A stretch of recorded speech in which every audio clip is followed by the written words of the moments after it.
Assalamualaikum warahmatullahi wabarakatuh. Perkenalkan, nama saya Dia Pramestira Gita Cahyani, NPM 21031010087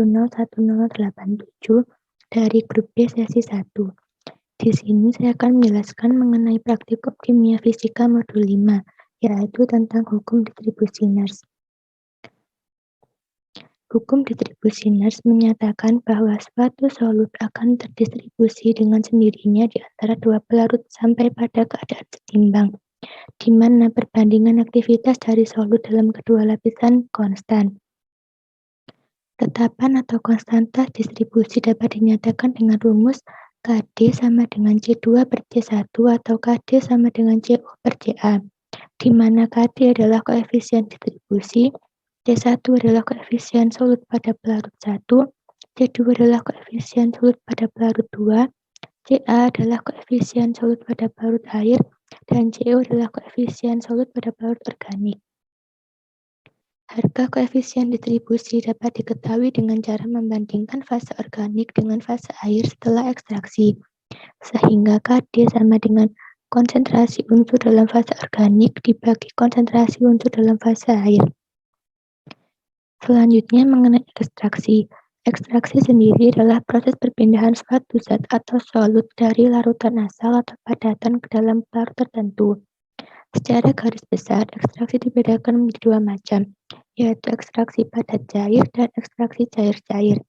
Ekstraksi padat cair adalah proses pemisahan solut dari padatan yang tidak dapat larut yang disebut inert. Sedangkan ekstraksi cair-cair merupakan proses pemisahan fase cair yang memanfaatkan perbedaan kelarutan zat terlarut yang akan dipisahkan antara larutan asal dan pelarut yang merupakan pengekstrak atau solvent. Sebagai ukuran keberhasilan untuk suatu proses ekstraksi, sering digunakan besaran berupa faktor pisah atau Fp, yakni perbandingan antara koefisien distribusi suatu unsur dengan koefisien distribusi unsur yang lainnya. Sehingga persamaan Fp adalah Fp sama dengan KD2 per KD1, di mana KD1 adalah koefisien distribusi unsur 1 dan KD2 adalah koefisien distribusi unsur 2.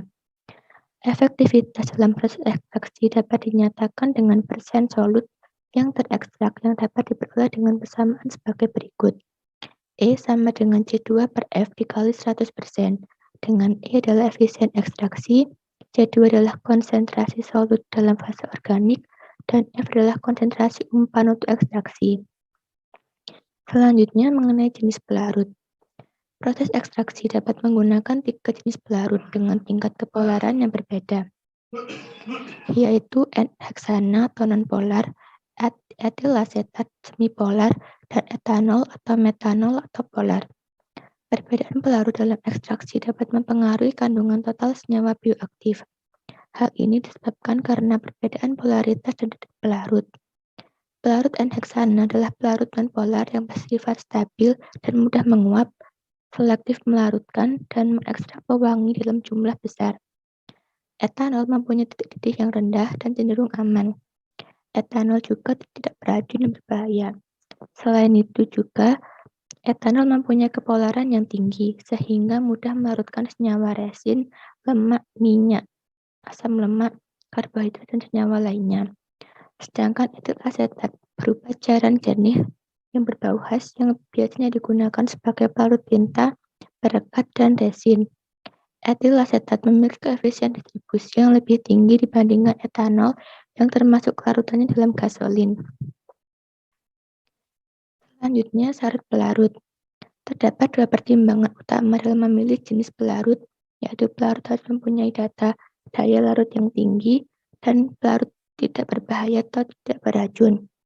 Pelarut yang digunakan dalam ekstraksi harus dapat melarutkan ekstrak yang diinginkan saja, mempunyai kelarutan yang besar, tidak menyebabkan perubahan secara kimia pada komponen ekstrak, dan titik-titik kedua bahan tidak boleh terlalu dekat. Selain itu, syarat pelarut yang digunakan harus bersifat selektif, artinya pelarut harus dapat melarutkan semua senyawa dengan cepat. Syarat kedua harus memiliki titik-titik yang cukup rendah. Syarat ketiga bersifat inert, artinya pelarut tidak bereaksi dengan komponen minyak.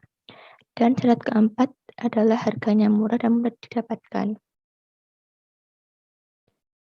Selanjutnya mengenai titrasi asam basa.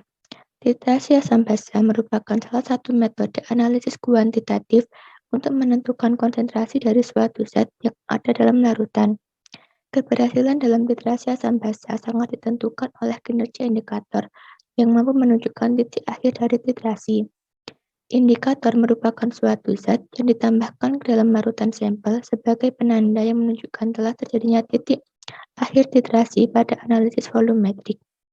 Suatu zat dapat dikatakan sebagai indikator titrasi asam basa jika dapat memberikan perubahan warna sampel seiring dengan terjadinya perubahan konsentrasi ion hidrogen atau perubahan pH. Indikator asam basa yang sering digunakan di laboratorium untuk titrasi asam basa merupakan indikator sintetis, contohnya phenylethylamine atau PP dan metil atau Mg. Syarat hukum distribusi. Yang pertama, suhu tetap konstan selama percobaan. Yang kedua, kedua cairan pelarut harus saling bercampur. Yang ketiga, jumlah zat larut yang ditambahkan harus sedikit, yaitu larutan harus dianjurkan terlebih dahulu, karena zat larut yang ditambahkan dapat mempengaruhi kelarutan.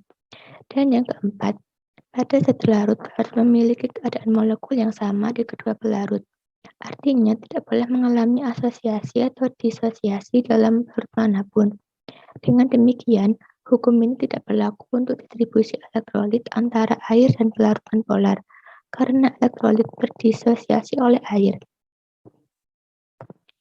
Adapun faktor-faktor yang mempengaruhi hukum distribusi Nernst. Yang pertama, konsentrasi zat larut. Yang kedua, susunan atau komposisi fase air. Yang ketiga, komposisi fase organik. Yang keempat, temperatur. Dan yang kelima, yaitu waktu kesetimbangan.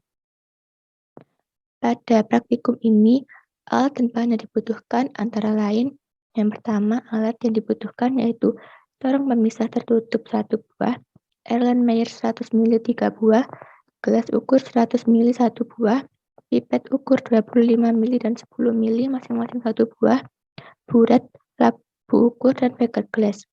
Sedangkan bahan yang dibutuhkan yaitu asam asetat, silen, phenolphthalein, dan juga air.